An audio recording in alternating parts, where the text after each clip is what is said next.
I just realized that Obi-Wan Kenobi episode 6 actually made a little moment in A New Hope make more sense. One criticism of Revenge of the Sith has been when Obi-Wan tells Luke about Vader in A New Hope, he says, Vader was seduced by the dark side. While I think that Anakin's turn to the dark side is executed perfectly in Revenge of the Sith, we don't get the impression that he was quite as seduced as Obi-Wan claims here. More kinda scammed into joining the dark side with false promises of saving Padme. He was really more of a victim all around. In the last episode, I loved the line, I am not your failure.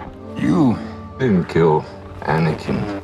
I did. He's basically saying that I'm not a victim, I chose this. He's lying to himself because he has too much pride to admit that he is a victim. He wants to think that this is a choice he made. He's not a slave anymore, even though he most certainly is. But how does this fix that moment in A New Hope? When Vader's helmet is cut open, Obi-Wan for a second here sees Anakin for the victim he is, the victim he was in Revenge of the Sith. Before Vader responds that this was his choice, the smile screams seduced by the dark side and embracing it, not being a victim of it, and that's the impression that Obi-Wan gets here. When Obi-Wan left him on Mustafar, he calls him Anakin and sees a kid who was used by Palpatine and failed by his master. When he leaves him in episode 6 of the show, he instead now saw a man who was seduced and made a choice. And instead of Anakin, he just calls him Darth, just like he did in A New Hope.